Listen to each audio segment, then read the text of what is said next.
Good evening and welcome to Face to Face for the Newsfirst team. I'm Niresh Eliathambi. Sri Lanka as a nation faces many challenges. We have in the past and we will in the future. And it is vital that society as a whole should have a vibrant public discourse about these challenges, these issues, which will affect us far into the future. Unfortunately, we in Sri Lanka, we have this tendency to wait for our politicians to drive the discourse. And when you have politicians talking about anything, they are going to take us around in circles because the different political parties will, well, they'll never agree, will they? They'll go around in circles, right? And so it's very, very important that civic society, and especially academics and artists, get involved in the public discourse on the many different issues that we have, whether it's the national question or the economy. So I have with me this evening two academics who have started a discourse on many of the issues that we are facing. I am speaking of Professor Stefan Horlacher, who is the chair of the English Literature Department at the Technical University of Dresden. Good evening and welcome to you, Stefan. Good evening, thanks for having me. And Dr. Thilini Meegaswatta, who is a lecturer in English at the Open University of Sri Lanka. Good evening and welcome, Thilini. Thank you. It's a pleasure to be here. Right. So I happen to be at the launch of this book, which is Contemporary Sri Lankan Literature and Art, the Creation of a New Community in the Aftermath of War. And it's a very, very thought-provoking volume, and it was just launched last week here in Colombo and in Jaffna. And it's a collection of works edited by these two academics, but it is the collective wisdom of nearly 20 different academics and artists and other learned people in Sri Lankan society, and it deals with a plethora of topics. So let me first ask Professor Stefan, could you introduce this book a little better than I have? I'm not sure whether I'm able to do that. I think that was an excellent introduction. What we try to do with that book is, I've been working in the field of literature and arts for 20 years. And in the humanities, I think it's very important to show that the humanities themselves, art themselves, can convey a knowledge to readers, to people who watch a film, who go to an exhibition, which is beyond what you have in public discourse. Or very often there are topics which you don't discuss publicly because there is some kind of maybe implicit censorship or don't mention that. And I think the arts are a realm, or offer a realm, where you can very creatively think about things and discuss things. And especially in a society, I have an exchange with students or with the University of Colombo, and they sent me students to Dresden. I sent students from Dresden to Colombo. And when I discuss with these students from Colombo, they very often tell me, yes, but we don't really discuss that.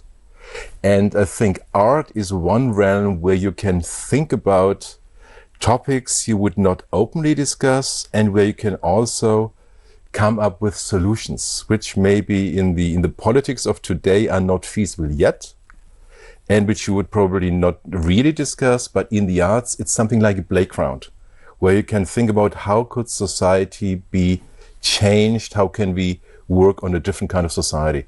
This is roughly what we try to do. And then, of course, I'm a literary person, but we did not want to restrict that to literature. And said it's not just literature, it's also dance. It could be film, it could be the theater, performing arts, what kind of knowledge do these arts bring to how we can think about society in new and different ways? That's roughly what we try to do.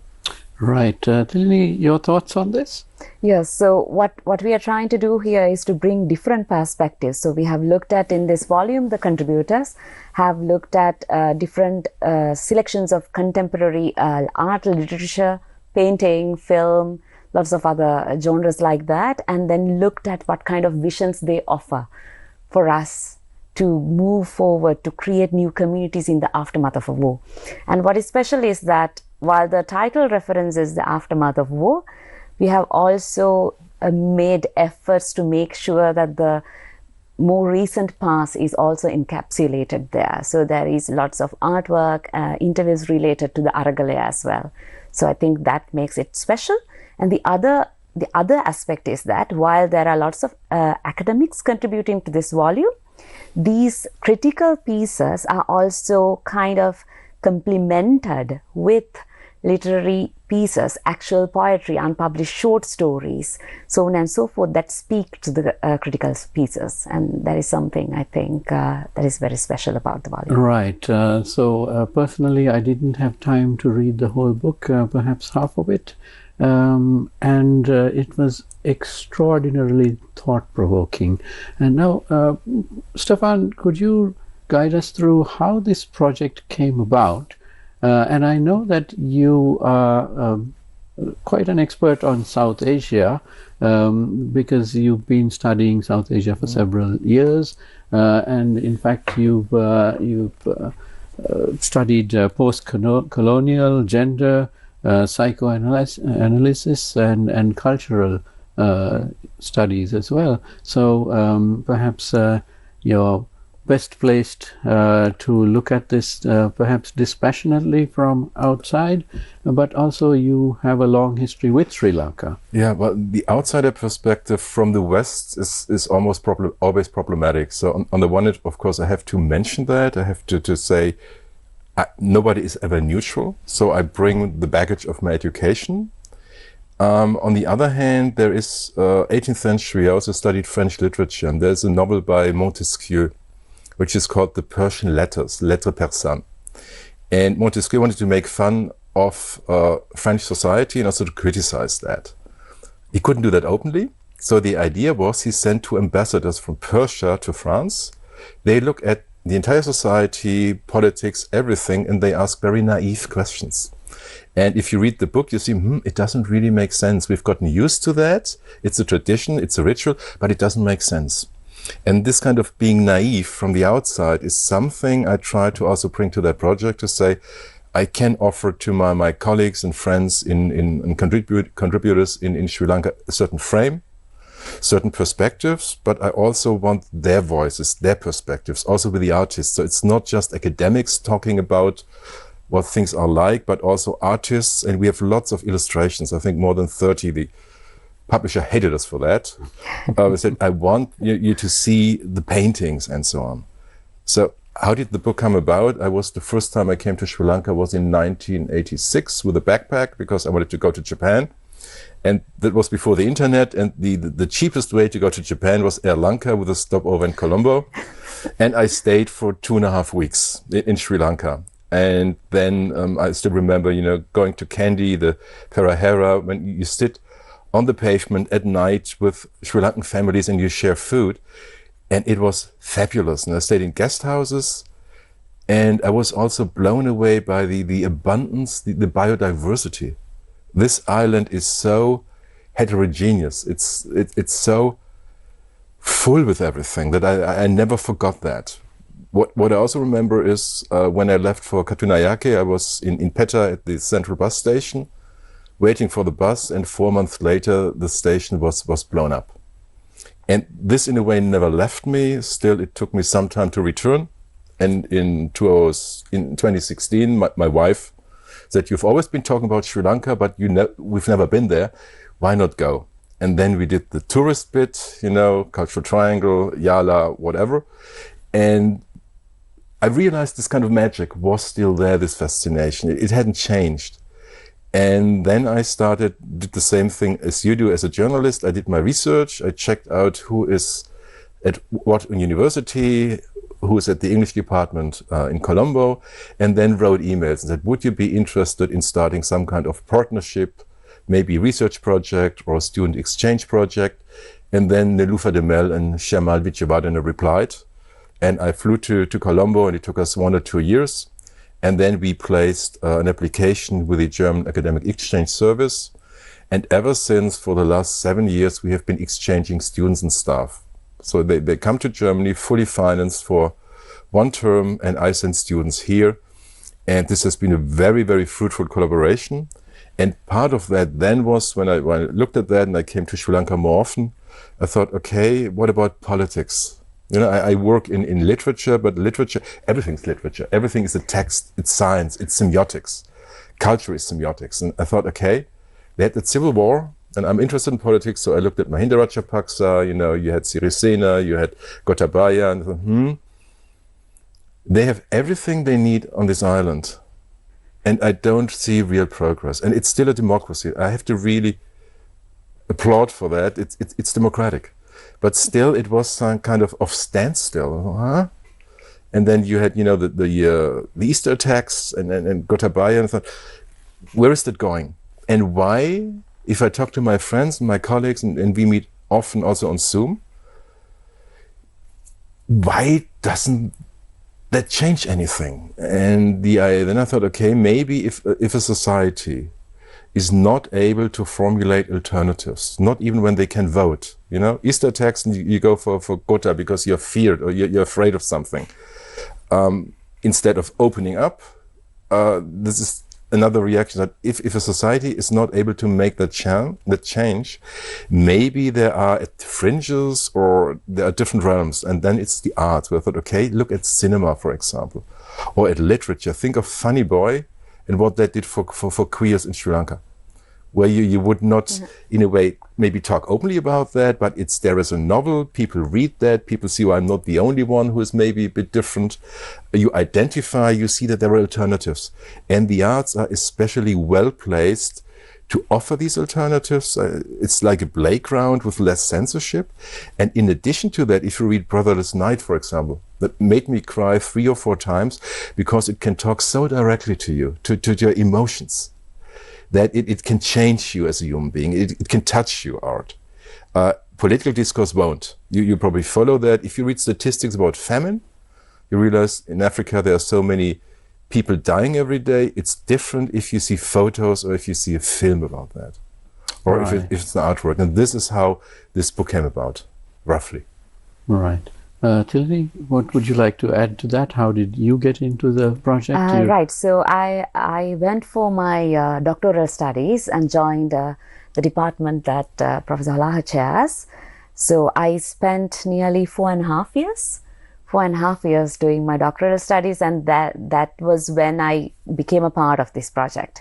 So I was there when the conference happened. So the book started as a conference about Sri Lanka, new art of new alternatives, and then we wanted to convert that into an edited volume. We did a lot of thinking. We invited new speakers so that there will be a balance between what the book contained. So that was how I think it was definitely one of the very best 3 or 4 years academically and personally also that I spent at the chair of English Studies at TU Dresden. Right, and going through the list of authors in this book, it's quite staggering. The prominent academics and others that the contributors that you have managed to bring together. So that's quite stunning. And if you would like to say something about each of these, and I know there are quite a large number of them, but I think that we need to do justice to each of them, and just a little bit about what each of them wrote about. Right. So, as you said, it's a staggering collection, and I think it's a bigger book than books are usually supposed to be.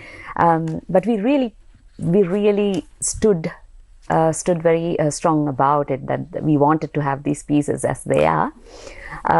So Professor Horlacher has written the introductory 2 chapters, which kind of sets the frame for the rest of the book. So where he talks about what art can offer in terms of a post-war nation that is still in conflict, going through lots of challenges. So he talks about post-colonial, post-civil war conundrums, justice, and what art can accomplish in this situation. So we have contributions from very different perspectives. For example, the chapter by Tamali Kitsiri and Benedict Koff is a very anthropological study that is based in Panama, and how the names show a sort of hybridity that we can take as a blueprint to think of ourselves as a community. And then we also have contributions from authors who are not in Sri Lanka but from other countries. For example, Lars Waldorf and Nilanjana Premaratne, they write about the role art can play when it comes to justice. The effective justice. They talk about effective justice in their chapter, where sometimes legal mechanisms can be too rigid to deal with certain aftermaths of a violent war that spanned nearly 3 decades. What can art accomplish?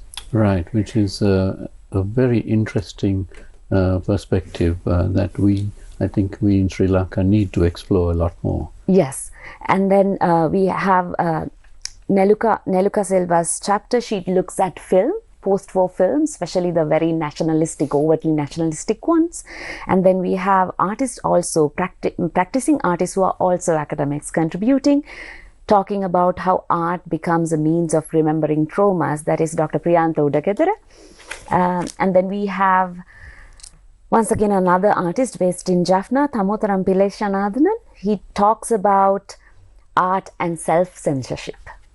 He's talking about, in the aftermath of war, how the practice of art was impacted by censorship, not necessarily imposed from outside. It was there, but this was self-imposed censorship, and how that kind of impacted the practice.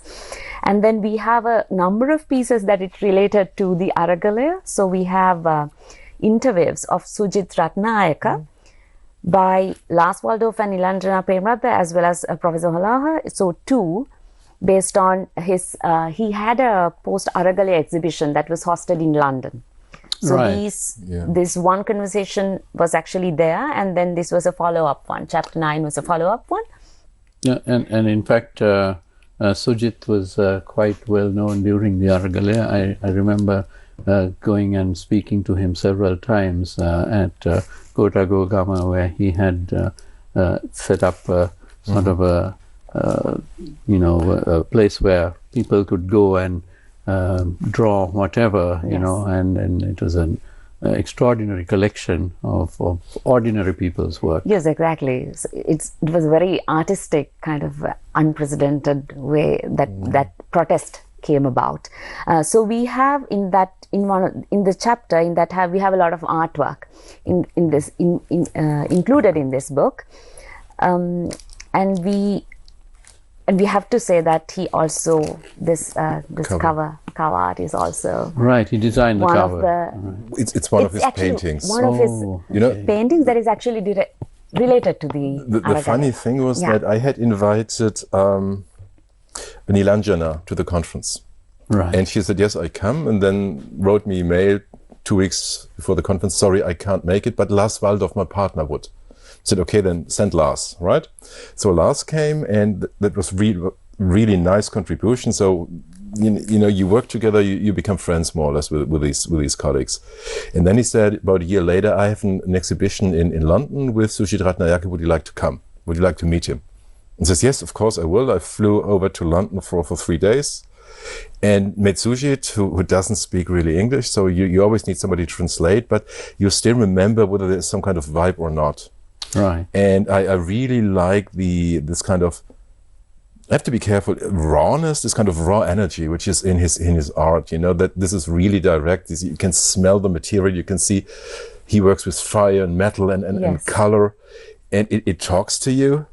And I thought that would be great, to have that as a cover of one of his paintings. And why not include an interview with him? And then you also helped there. We had the interview in London, and later then on the phone and with email when he was back in Colombo. And I said, we also have a section with 4 or 5 paintings where you just have the paintings and the discussion with Sujit about art, and a small chapter on the exhibition, which came later than the book itself, but it was just the right thing with the Aragalia. We thought, okay, there we have a protagonist who is an artist who has to say something about art, and simultaneously, if you look at the paintings, you can feel it. Yes, because he also, I think you were also there, so at the book launch, he also brought in a lot of artwork, and you can still see how much the Aragali impacted him. Because all of his recent works, so most of the works he brought to the book launch were done in 2026. So this year, they were signed this year, and they had some from 2025, but they are still very much, the theme is consistent. Right. Where he talks about the protest, the repression, so on and so forth. So, so that was, I think it was a great contribution to make sure that we are addressing what is going on at the moment, very contemporary realities. Excellent. Maybe what's also interesting, when I talked to him about art, he was very much in favor l'art pour l'art, so art for art's sake, which I would also subscribe to. You don't need a political message for art. If you look at his art, he hasn't gotten away yet from being involved in politics, in the social. And this is interesting, that you have an artist who says, I basically want to get away from that again, but I'm still so much caught because it's important. Yes. So coming back to the contributions again, so we have the enactment of community in Sri Lankan artistic practice. So that was by Ruhani Pereira. She talks about performance arts, and she talks about these very kind of iconic protest performance arts that happened. This was during Aragali as well as before that, during teachers' protests, so on and so forth. I do not know if you remember, there were these protests of teachers, and there was this this front row of people completely covered in cloth and wearing these necklace of red flowers, so on and so forth. Very symbolic. Now, how that kind of brings a community together through artistic practice. So she talks about that there. And then Minoli Salgado, she actually made 2 she's a very well-known Sri Lankan novelist, writing in English. So she made 2 contributions. So one is about Sri Lankan witness literature. Right. So this affective truth-telling aspect of testimonial narratives coming out of Sri Lanka's war. And she also contributed an original short story called Simsalabim. It's great. It's a great read. As Sri Lankan, you can really relate to it. And then we also have Shamal Vijayawardena, A Queer Voice. So she talks about Tamil diasporic women's writing and what a queer voice does to the narrative of war. So that is also an interesting perspective. And then we have a joint contribution. We looked at, once again, it's a very well-known book that was an award-winning book that is based on Sri Lanka's war, which you can contest because it is not very... What do you mean you can contest? Contest in the sense that it is based on Sri Lanka's war, because when Professor Horlacher... That's interesting, yeah. Sorry. If I teach it to my students, and then they have Sri Lankan students and they have German students. And then, it's the story of brief marriage is the title of the book. And then the question arose, whose war is that? And the Sri Lankan said, oh, that's our war. It's Mulativu. The author doesn't say that, the text doesn't say that, but that's, that pockets with the Tamil and so on and the shelling. And the German students say, no, it's never made explicit. This is about war in general. And this is interesting. This is what we also like about, the book is really, it's dire. It's not pleasant to read, but it's really interesting because I would say after 20 pages, you don't care is that Tamil or whatever. It's about humanity. Yes. And it's about how brutal force can reduce humanity to almost nothingness. Absolutely. And this is what our Prakasam really shows. And this is something which maybe we have to think about again in order to relive, in order to start fresh. And this is why I think this book is really a strong book. It's really important for Sri Lanka. This kind of reduction of humanity to, you could use Agamben or other theoretical concepts to basically talk about the husk man or this non-man. The non-man, where you say, what are we doing to ourselves? Not Sri Lankans to Tamils or vice versa. It's not about that. It's about what can human beings do to other human beings. Absolutely. And those of us who have covered actual wars and multiple wars, we know that war is all the same wherever it is, whoever is fighting it. When you get down to the human suffering, it's all the same, and it's a terrible thing. And people who have actually been in war would never start another war. Mm-hmm. Yes. And we have a few more that you need to tell us about. Yes, so we have another contribution from Professor Nelufati Mel. So she also looks at another novel by Arut Pragasam, very, very good novels, and talks about the question of morality. And then we have the other part of the book where the creative work comes in. So we have poems from Ayadure Sandan, a Jaffna-based poet, and then Vivi Marie Vanderputten, she's one of my colleagues at Open University of Sri Lanka.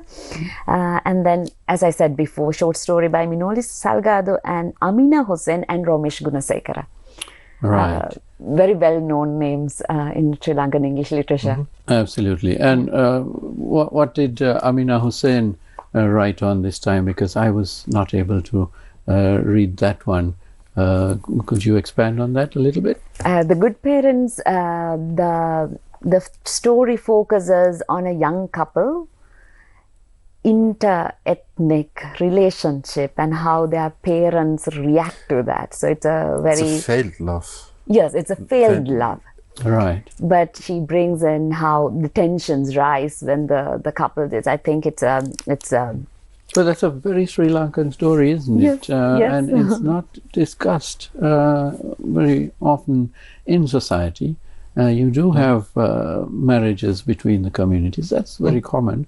But there's no discussion about what it means and how, the practical realities and so on. Yeah. And what about Romesh Gunasekara?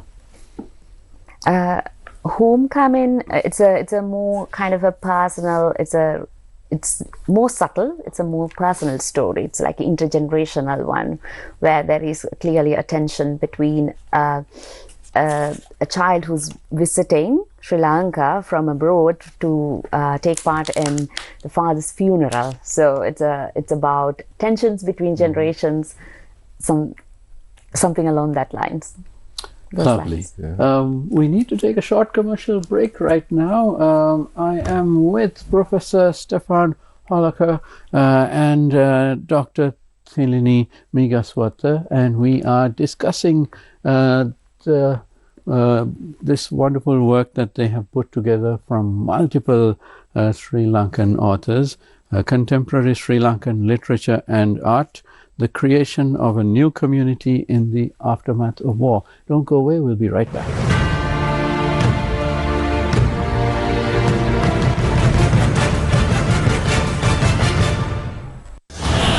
ගමනේ අපේ දෛනික ජීවිතය සවිබල ගන්නවා. ප්‍රවාහන හා ගමනාගමන අවශ්‍යතාව ආණ්ඩුව විසින් අවධානය යොමු කරන්න ඕන. අපි කියන්නේ බස් රථයකට අලුතෙන් තහඩුවක් අය කිරීමවත් නෙවෙයි කරු විතරේ. මිනිස්සුන්ට පෞද්ගලික රථ වාහන මිලට ගැනීමට අවස්ථාව සලසා දීම. ඕක තමයි ලංකාවේ සමස්ත මධ්‍යම පාන්තිකයාගේ ජීවිත කතාව. Sirasa Debater with AAT Sri Lanka.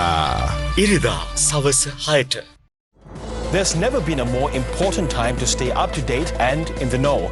At Bondi Beach, the feeling of grief and unease still lingers. Every weeknight, we bring you the biggest international news from around the globe. Washington says it will also take control of Venezuela's vast oil reserves. So join me, Giris Saulani, for the latest stories in your world. Rarely in the Islamic Republic's history has it appeared so vulnerable.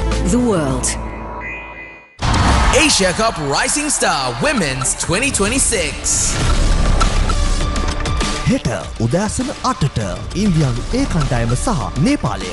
දහවල් 12:30ට පාකිස්තානු ඒ කණ්ඩායම සහ එක්සත් අරාබි එමිරාතු රාජ්‍යය. TV1 ඔස්සේ සජීවීව www.sirasatv.lk web අඩවිය ඔස්සේද නැරඹිය හැක. කලබල වෙන්නේ නැතුව ඉන්නකෝ අක්කේ. ඔයාට මේ පාර දෙන්නේ CCTV කැමරා වලින් ගත්ත සාක්කි. අම්මෝ කසුම්. ඔය දැන් මට වඩා ලබ්බූලට ආස වෙලානේ. මිස් ආස දේවල් වලට මාත් ආස වෙන්න හිතුවා. නෝනල් නිසා තමයි අපි මේ විදිහට hina වෙලා ඉන්නේ.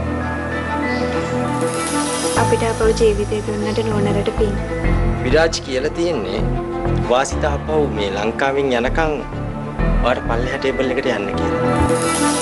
කොටෝ අද රාත්‍රී 9:30ට සිරස ටෙලිතිරයෙන් ධර්ම යුද්ධය 2 ලොකු ප්‍රශ්නයක් record breaking alert මිනිස්සු කිසි දෙයක් දන්නේ නැතුව මල විකාර කියවනවා.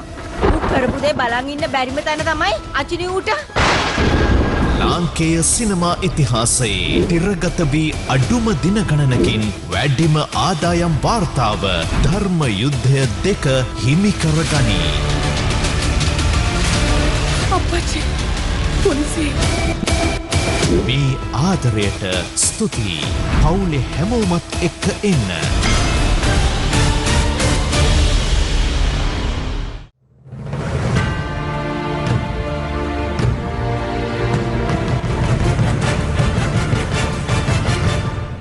Welcome back to Face. I am with Professor Stefan Horlacher and Dr. Thilini Meegaswatta, and we are discussing this collection of works, Contemporary Sri Lankan Literature and Art, the creation of a new community in the aftermath of war, which has just been launched here in Sri Lanka. Stefan, if I may, I myself read two of these the chapters because both those academics are well known to me, and I did make a note of I was quite impressed with the completeness of these chapters, and I did of course read another two chapters which were written by both of you, and those were fabulous as well. But let me say that now Professor Neluka Silva, her chapter has completely analyzed and taken apart the then government's nationalist propaganda machine, which was just it was in our lives, in society, everywhere, and she has done this by very skillfully analyzing two movies, two films, which were, there was a lot of criticism of the films back then, but she has done it in a very academic way. The films are Mahinda Gamanaya and Anagarika Dharmapala Srimatano, and these were perhaps part of the narrative which was driving a nationalist agenda, whether by design or not, but she has totally taken it apart, and she has done so in an academic fashion where you simply cannot challenge what she is saying because it's so skillfully supported by other academic works. And Professor Sharma Vijayawardena has provided some excellent insights into the points of view of the LGBTQI community, and this is a community which it's in Sri Lanka, it's always been in Sri Lanka, but we tend to ignore the LGBTQI community when we are discussing national issues, unfortunately. And Professor Sharma Vijayawardena has brought the focus very skillfully into her chapter, and she has given a voice to a community which doesn't often have the voice. So those two chapters I thought were excellent, and then your chapters which introduced the book which set the stage for it, were fabulous, because the book itself covers a vast array of subjects. It's not one topic. It's I think intended to be thought-provoking about so many different challenges in Sri Lankan society. So could I have your thoughts on this? Thanks Stefan? for bringing these two chapters up. Maybe briefly concerning Shamal's contribution. I think the call it national question, or however you want to call that, has for far too long been reduced to a binary of Tamil versus Sinhala. And what Shamal shows is it's not just Tamil versus Sinhala, it's queer, it's gender identity. You have so many minorities, which you could think of as richness, as being rich. This is something where you can create new ways of living, new identities, new spaces for communities, for different communities. And I think the queer voices must be heard, and this is one reason why we included that, to say gender identity, of course, is an issue, even if it's officially maybe not discussed. So consider maybe this kind of heterogeneity as a strength, which you can exploit, which you can use creatively, but you have to accept that and get away from these dichotomies. And this is also where Niluka's article pitches in, where I could say you have these kind of nationalist narratives, which of course don't call themselves nationalists, because they say we pretend to represent some kind of reality. And this reality is usually, that would be the rhetorics based in history, and history is neutral, and so on and so forth. And what Niluka does brilliantly is that she shows, no, it's a cultural fabrication, there is a political impetus, and there is a certain message which is conveyed, which is ideological, and which creates the vision of some kind of, either it's biologically founded or it's coherent, of some kind of tradition or foundation of a nation. And this is an extreme reduction. And she shows that if you look at these films, you have this kind of ideological component. You would also have that if you look at other discourses, in religion, for example. And if you deconstruct them, if you read them against the grain, you could argue, and I come from psychoanalysis, that these are constructs to protect us against frailty or maybe fluidity, which is characteristic of all of us. So we like to cling to something stable, even if it's wrong, just because it guarantees stability. And what we forget is that it's this kind of fluidity, this potential, this thing which is alive, which basically makes survival possible in some kind of multitude. Simultaneously, I would say this kind of foundational narratives, they negate death. It's this ongoing story which continues. There is a telos, there is a clear aim. You have hierarchies, it guarantees powers of those who are already in powers, and it negates minorities. And to break that up, to read these against the grain, to say, look, this is rhetorics. This is just text. You can think differently. This is what Niluka does here, and I think also the other contributions, whether it's about painting or performativity, try to show that. Right. I think it's really important that we in Sri Lanka understand that the arts are so precious in terms of whether it's poetry or paintings or literature, and literature in all three of our languages, I think, and artworks from all areas of the country. Art and poetry is not something which is only for the elite. Those locations in Colombo where you have their exhibitions and so on, but it's something for the entire country. You get poets out there in Monoragala and Mullaitivu and all that. So and they are discussing this national questions and many national questions. Think of transitional justice, where maybe you send theater troops or groups to village people and they reenact the trauma. That can help them to work through that. That it's partly play, but it's also serious. You relive that, and by reliving that, maybe you can't purge it, you can't get over it, but you can make it manageable to a certain degree. You can create some kind of future by using art to deal with the past. Absolutely. This is something that I think Waldorf and Lanka talks about in their chapter, how trauma can be processed through performance, through art. And I think in Sri Lanka there have been a number of initiatives to kind of bring art as a medium of dealing with the aftermath of war.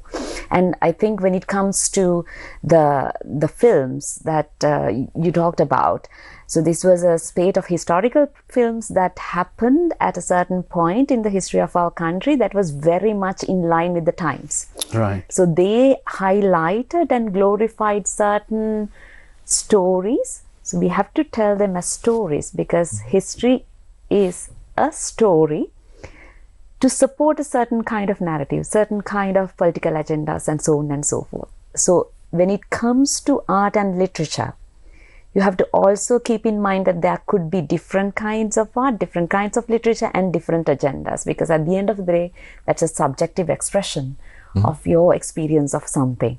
So once again, what we would like is that at the end of the day, when you read, when you write, you also have to think, all right, so what kind of thought process has gone into this? And is there a way to go against the grain? As Professor Horlacher said, is it possible to read something differently into this? Because there can be film, if it is a genre of art, genre of literature, then it is something that can be a tool of propaganda as well, very easily in any context. So once again, it is also a matter of appreciating what art and literature can do for you, and also being able to, being in a position to critique them as well. Right. Now, Stefan, let me ask you a bit of a hypothetical question, but one I feel is important. Now, you have this collection of works, and anyone who takes the time to read it finds it very thought-provoking. But not everyone is going to have, you know, the access, you know, that whether they buy the book or not, and whether they have the time to read it. How do you take this to the people in a broader sense? Now, you've had 2 book launches, one in Colombo, one in Jaffna. But how do you build upon this? And when I say you, it's not necessarily the 2 of you and all these wonderful contributors, but society as a whole, academia and civic society. How do you take this forward? Maybe with your help. We're doing that right now. Right now? In Germany, I would say there is always the risk that there's a gulf or between academia and between the public. And what you can try to do is to, on the one hand, to support art, to strengthen the position of art, because I think art is something that talks to people, maybe and reaches out more easily than we can do. But what I'm trying to do is teaching. I think education is the key. Education is the key to change consciousness or to create consciousness. So maybe to have a boiled down version of that, or to say what are the consequences. There are never final consequences. You know, it's scholarly, so we also have to question ourselves. That it's not the truth, nothing. But there are ways of seeing things and maybe understanding them differently, and taking that to my students, for example. You know, taking that into classrooms. When my German students come here, next time they're gonna go to the Goethe Institute as well, to work with students from Colombo who learn German, for example, and to discuss these topics with them, to open up the realm of discussion also of the Civil War. How do we deal with that? You know, Germany has its own past. Don't have to mention that here. So that was almost every country has a past, whether it's something which happened recently or something which happened 500 years ago. I think if there is one mistake we sometimes make is we try to forget it. You cannot forget something. You can remember something, but you cannot forget intentionally. So it's going to be there whether you want it or not. So you have to work through it, you have to face it, and as a community you have to find means how to deal with that. That means, I would say, hybridity, negotiation, dialogue with all those concerned to think about the future.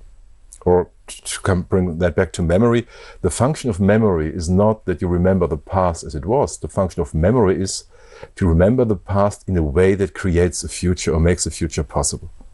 So this is something I think we all would have to do, is to think about the past, you know, maybe post-independence or something like that. I wouldn't go back 3,000 years because that's mythological. That's foundational narratives. That doesn't help. But the last 70, 80 years to say what has happened, how do we deal with that, and how can we create a community out of that together on equal terms.